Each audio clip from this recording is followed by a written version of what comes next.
Bird Fair is unique in that it brings together not just the key enthusiasts, so the guys who might go out twitching one weekend or going out to the local reserve. It'll bring people from all walks of life who are interested in the whole wildlife scene. And I think that's one of the key things about Bird Fair.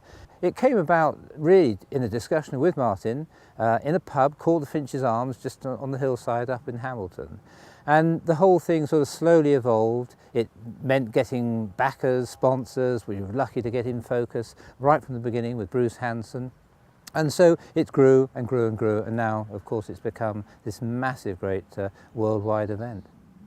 The original concept that Martin and I had, which was to bring the birding and the wildlife community together to actually enjoy a weekend, hopefully have a beer or two in the catering marquee, look at the products that are available. But also, of course, more and more importantly to us is the raising of awareness of projects that we work in connection with BirdLife International.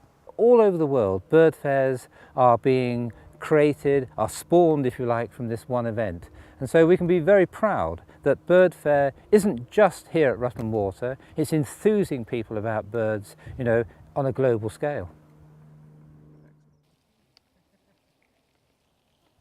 Well, the Bird Fair was delighted when BirdLife International asked us if we would become global sponsor of the Preventing Extinctions programme, because really the birds that are on the edge, the ones that are most likely to become extinct, we should take this as the touchstone of whether or not we're really making a difference for conservation. If we don't look after these birds, they're going to go.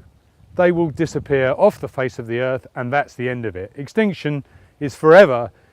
People say that, it sounds a bit like a joke, but it is absolutely true.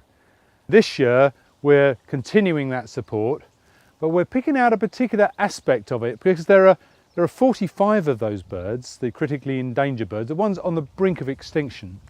Well, we don't even know whether they still exist. So the theme that we've given it this year is, we've called it Lost and Found. It would be premature, I think, to write off these birds, and we've actually proved in a number of cases in recent years that birds that were thought to be extinct for maybe even 50 or 60 years have recently been rediscovered. So we certainly don't want to write them off too early, because only when we know that they're there and where they are and what the conservation problems are that they're facing can we then do anything about it. So we're hoping that as a result of this year's Bird Fair, we'll be able to give these species a really high profile, and that perhaps in the coming year or two there'll be some very exciting news to be had if some of these species have been rediscovered. The most important thing you can do is to come to Bird Fair in August, because by giving your support to the fair and all the entrance money that people pay to come in, all of that will go to the conservation projects.